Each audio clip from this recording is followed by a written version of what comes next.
On WhatsApp, no one can see or hear your personal messages. Whether it's a voice call, message, or sending a password. To WhatsApp, it's all just this. So whether you're sharing the streaming password in the family chat or trading those late-night voice messages that could basically become a podcast, your personal messages stay between you, your friends, and your family. No one else. Not even us. WhatsApp. Message privately with everyone. This episode is brought to you by State Farm. Knowing you could be saving money for the things you really want, like that dream house or ride, is a great feeling. That's why the State Farm Personal Price Plan can help you save when you choose to bundle home and auto. Bundling, just another way to save with the Personal Price Plan. Prices are based on rating plans that vary by state. Coverage options are selected by the customer. Availability, amount of discounts and savings, and eligibility vary by state. This episode is brought to you by Polestar. There's only one true way to experience the all-electric luxury SUV Polestar 3, and that's to take a test drive. It can go from 0 to 60 in as little as 4.8 seconds with the dynamic handling of a sports car. But to truly understand how it commands the road, you need to be behind the wheel. Up to 350 miles of range, the 3D surround sound system by Bowers & Wilkins. It's all something you have to experience to believe. So book your test drive for Polestar 3 today at Polestar.com. If you went on a road trip and you didn't stop for a Big Mac or drop a crispy fry between the car seats or use your McDonald's bag as a placemat, then that wasn't a road trip. It was just a really long drive. Ba-da-ba-ba-ba. At participating McDonald's. Ryan Reynolds here from Mint Mobile. With the price of just about everything going up, we thought we'd bring our prices down. So to help us, we brought in a reverse auctioneer, which is apparently a thing. Mint Mobile Unlimited Premium Wireless. How to get 30, 30, bit to get 30, bit to get 20, 20, 20, bit to get 20, 20, bit to get 15, 15, 15, 15, just $15 a month? Sold! Give it a try at mintmobile.com/switch.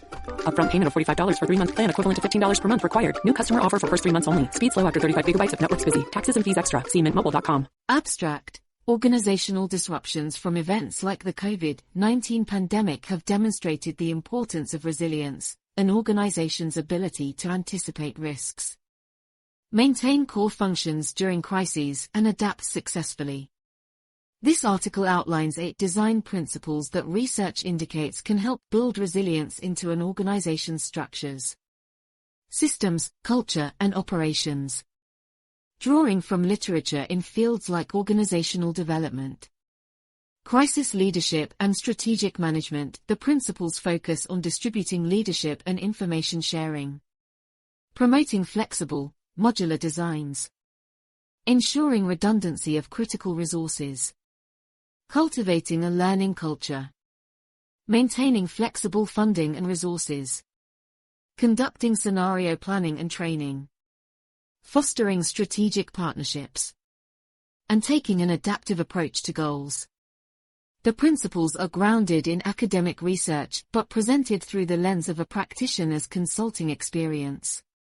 The article also discusses practical strategies for applying the resilience design framework to assess risks, strengthen crisis response capabilities, and nurture continuous organizational learning and adaptation. As a strategic management consultant and professor focusing on change and transformation, one of the key capabilities I emphasize with my clients is organizational resilience. The events of the past 2 years have clearly demonstrated the need for businesses and other institutions to be adaptable in the face of unforeseen challenges. While disruptions will always occur, resilience refers to an organization's ability to anticipate risks, maintain core functions, and rebound successfully. Today I draw from research in the fields of organizational development, crisis leadership, and strategic management to propose 8 design principles that can help build resilience into an organization's structures, systems, culture, and operations. These principles are grounded in both academic literature and reflections from over a decade of consulting experience working with organizations across various industries to navigate change and uncertainty. The goal of this article is to provide practical guidance that leaders in both public and private sectors can apply to strengthen their ability to respond and adapt to disruptions of all kinds. This episode is brought to you by LifeLock. Between two-factor authentication, strong passwords, and a VPN, you try to be in control of how your info is protected. But many other places also have it, and they might not be as careful. That's why LifeLock monitors hundreds of millions of data points a second for threats. If your identity is stolen, they'll fix it, guaranteed, or your money back. Save up to 40% your first year. Visit lifelock.com/podcast for 40% off. Terms apply. Design Principle 1. Distributed leadership and shared situational awareness. A core aspect of resilience is the ability to sense threats early and respond quickly. Research shows that centralized, top-down leadership can hamper this. Mitterai et al. 2020. Distributing leadership roles and responsibilities across levels can help capture diverse information and perspectives. Kernin and Tanner. 2019.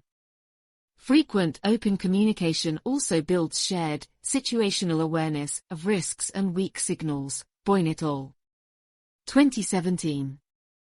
This was evident when an automaker I worked with rapidly shifted production by empowering plant managers and frontline teams to problem-solve changes based on real-time constraints.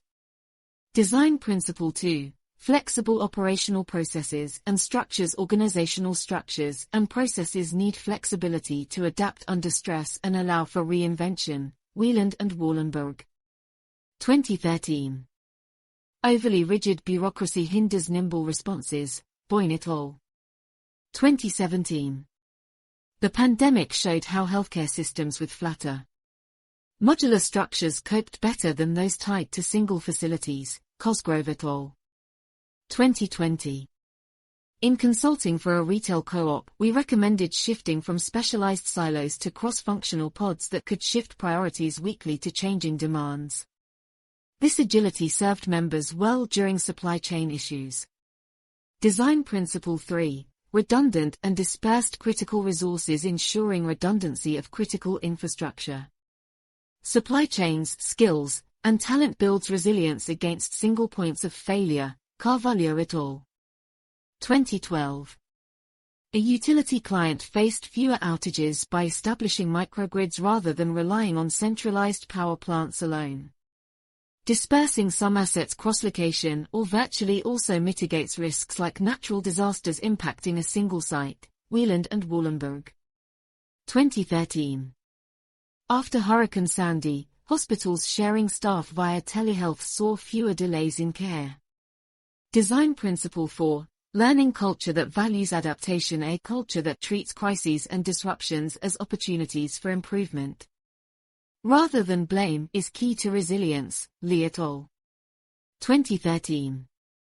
When failures occur, focus should be on systemic root causes rather than individuals. Boyne and Van Eaton. 2013. Promoting psychological safety allows people to surface problems and experiment with solutions. Edmondson. 2019.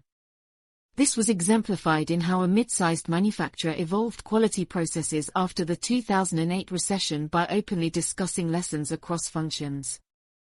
Design Principle 5. Flexible resources and funding. Earmarking flexible funds, reserves and temporary roles allows resources to shift strategically during disruptions. Wildavsky. 1988. The ability to buy down risks through short-term contracts or reserves was cited as invaluable to many clients during COVID-19. Moe and Pathranarakel. 2006. Advanced flexibility can come through revolving lines of credit or holding equity stakes, allowing asset shifts between companies. Carvalho et al. 2012.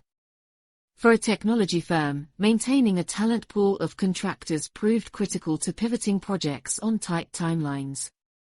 Design Principle 6. Crisis simulation and training. Regularly testing organizational resilience through simulations, exercises and wargaming of worst-case scenarios builds adaptive muscle memory. Boyne et al. 2017. It exposes single points of failure while building cross-unit collaboration skills. Mendonça et al. 2001.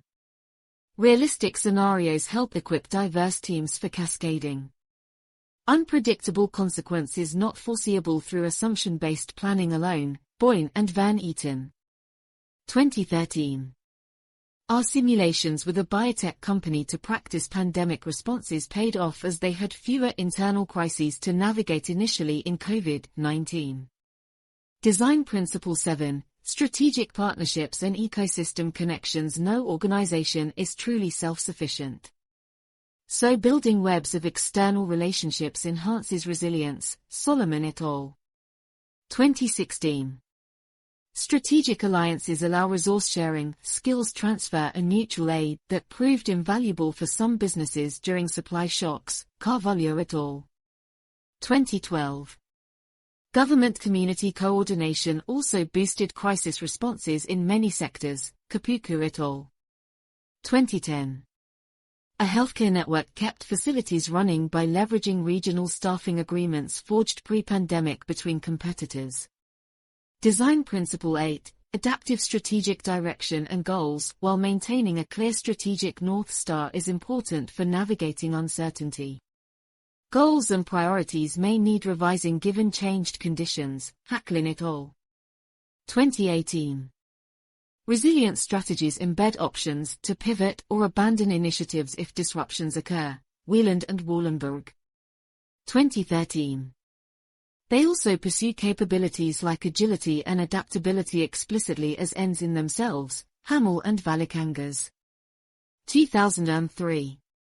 For example, emphasizing core offerings versus adjacent innovations allowed a retailer to conserve cash flow yet still pursue new omnichannel strategies post-COVID-19. Applying resilience principles in practice, while no organization can foresee every risk. The above design principles can help embed resilience systematically into operations. Culture and strategic mindset. Their applications will necessarily vary by sector and context. However, some common strategies emerge from our work with clients, conducting resilience assessments to audit structures. Partnerships and resources against potential disruptions, empowering cross-functional teams to develop crisis response plans and regularly test diverse scenarios, building reserve funds. Credit access, workforce pooling and supply chain alternatives for critical needs, fostering cultures where people feel psychological safety to surface early risks and experiment, maintaining modular. Adaptable roadmaps with options to accelerate, delay initiatives as conditions change, forging strategic networks with competitors. Suppliers, communities for mutual aid in disruptions, critically examining single points of failure across the value chain to diversify vulnerabilities, defining resilience itself as an overarching strategic priority. Alongside other objectives. Conclusion: the level of disruption we have experienced in recent years makes organizational resilience more important than ever. By proactively designing the 8 principles discussed here into core operations, culture and strategic mindsets, leaders can strengthen their ability to sense risks early, maintain mission-critical functions, and successfully adapt as conditions evolve. While disruptions will always occur, following this framework can help organizations withstand uncertainty and emerge stronger. Overall, resilience should be a continuous process of building adaptive capabilities, not a single state of being crisis-proof. The journey ahead involves ongoing commitment to practices that nurture an organization's flexibility, redundancy and capacity for organizational learning under stress.